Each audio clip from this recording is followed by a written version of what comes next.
House Joint Resolution 77, a joint resolution ratifying emergency executive orders and declaring an emergency. Representative Osborne. Gentleman from McCracken. Mr. Speaker, I yield to the gentleman from Oldham from explanation of the bill and motion thereon. Chair recognizes the gentleman from Oldham from an explanation of the bill and a motion thereon. Thank you, Mr. Speaker, members of the body. Let's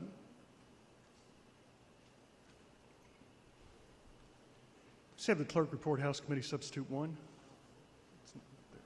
Mr. Clerk, please report. House Committee Substitute 1 to House Joint Resolution 77. Gentleman from Oldham. Thank you, Mr. Speaker. There it is. Thank you, Mr. Speaker. The House Committee Substitute amends what was effectively a shell bill to start with. When we got to the end of bill filing deadline, we had to have a placeholder, knowing that we would have to take this issue up at some point. So this is the language that has been contemplated to replace that. And it deals with the executive orders that have been issued over the past year by the governor in response to the pandemic. As we know, the court has enjoined Senate Bill 1, Senate Bill 2, and House Bill 1, and ultimately will decide the fate of those bills.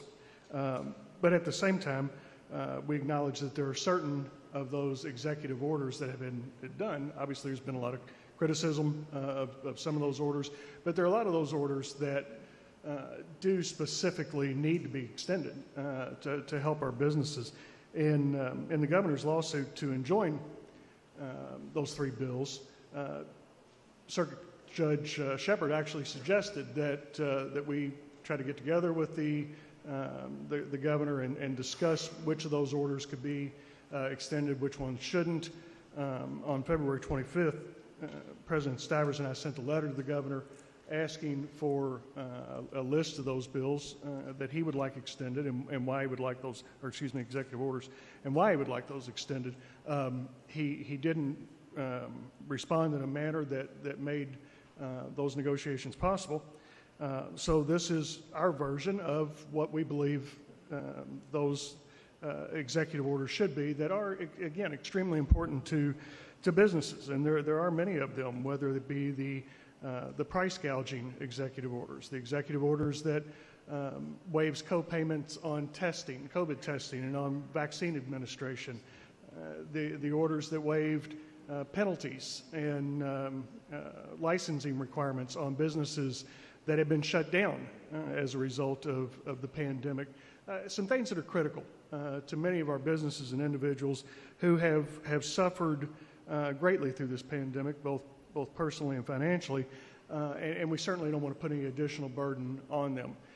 The court decision will likely not be resolved until we leave. But again, it is incumbent upon us, I think, to state the General Assembly's vision of what we believe is perfectly within our authority and our purview. So this bill does not speak to everything, but it does speak to those issues that we do believe should be extended. The committee sub has 4 sections.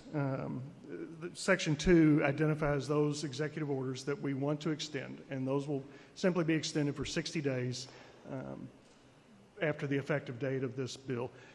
Section 3 deals mainly with licensure issues, professional licensure, boards and commissions issues that would normally have to go through the administrative reg process. But so we're not extending those for 60 days, but we are giving 30 days for the actual regulatory or administrative reg process to function as it normally would in these manners. And then Section 4 deals with Executive Order 2022-43 independently. So with that, Mr. Speaker, if there are no questions, I would move for adoption of House Committee Substitute 1. Question for the body is on adoption of House Committee Substitute 1. Is there any debate or discussion? Chair recognizes the lady from Grant 61. Thank you, Mr. Speaker. Whenever I had an opportunity to go over the House Committee substitute for House Joint Resolution 77, it became apparent to me that the vast majority of these executive orders that we are seeking to extend, they relate to economic and occupational hardships. And, I think that it's something that we're needing to do to make sure that we're getting Kentucky back on the path to prosperity. And I see nothing in this House Joint Resolution that speaks to us extending any of the executive orders that would curtail the freedoms or be an unnecessary mandate on Kentuckians. But if I could request the suspension of rules in order to introduce House Floor Amendment 1 to House Joint Resolution 77 for the body's consideration. Lady, right now we have House Committee Substitute 1 on the floor. Let's get it through, and then Yes, sir. I'll come back to you. I apologize. Question for the body is on passage of adoption of House Committee Substitute 1. Is there any further debate or discussion? Seeing none, all those in favor, please signify by saying aye. Aye. All opposed, nay. Motion carries. House Committee Substitute 1 is adopted. Now, Lady from Grant. I would like to request for the suspension of rules in order to introduce House Floor Amendment 1 to House Joint Resolution 77, please. Motion is to suspend the rules for consideration of a House Floor Amendment 1. Is that correct, lady? House Floor Amendment 1. It is non-debatable. Takes a 51-vote majority. Mr. Clerk, please sound the chimes. All those in favor of suspension of the rules will vote yea on the roll call machine. Those opposed, nay.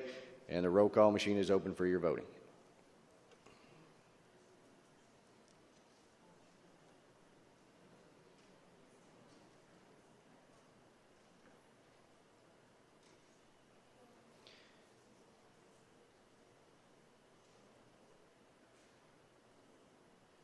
Clerk will take the roll. There being 73 members voting yea, the rules are suspended for the lady to consider House Floor Amendment 1. Lady from Grant. Thank you, sir. House Floor Amendment 1 simply says that nothing in this act shall be interpreted to allow state agencies to remain closed for regular in-person business, and understanding that we do want to get Kentucky back open, that we do want to allow people to have the option of receiving services remotely, but that we also do want people to be able to get back in person and to have these agencies open to serve my constituents and all of yours. I'd like to move passage of House Floor Amendment 1, please. State your point. I see it is becoming available just now to view. I will give you just a it did pop up on the bill book. All right, I'll give you just a few minutes to look over that real quick.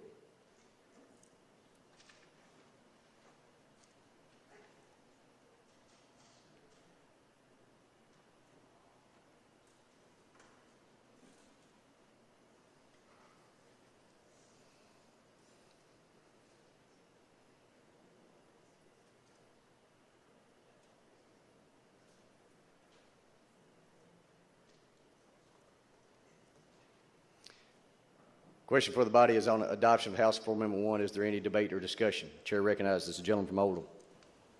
Thank you, Mr. Chairman, or excuse me, Mr. Speaker.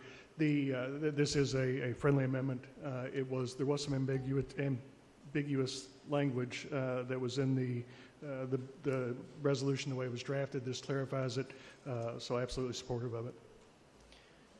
Lady from Jefferson 44, do you wish to speak on the amendment? You're recognized to do so. Will the sponsor of the amendment yield to a question? She will yield. Thank you. Lady, reading your amendment, would this enable would this prohibit a state agency if they experienced an outbreak of COVID within their workers? Would this prohibit them from closing, given that circumstance? Lady from Grant. It requires that they cannot remain closed for regular in-person business. They would have the ability to offer services remotely, but we need to be keeping our agencies open at this point. It's that the time has come that we have to get back. I'm certain that your constituents, just like mine, have suffered from the inability to receive in-person services at state agencies. It's been an issue. Lady from Jefferson 44. Can I speak on the amendment, please? You may proceed. Thank you. I understand the urge and frustration We've been through a pandemic. I said the other day on local news that we all need to extend each other some grace during this period. We're surviving a pandemic, something none of us, I believe, were prepared to do. It feels like we're very close to being past this. Vaccines are being put in arms. We're opening the schools. Things are feeling normal. But I fear we may have a fourth wave, which may not be as bad as the waves we've had before, but we are not completely through this pandemic. And to put language in here that state agencies, even if they have experienced an outbreak of this disease, to force them to stay open and perhaps spread that to your constituents or my constituents, I think is wrong. And I would urge folks to vote against this amendment. Thank you. Question for the body is on adoption of House Floor Amendment 1. State your point. Mr. Speaker, I don't think that the floor amendment has yet been reported by the clerk.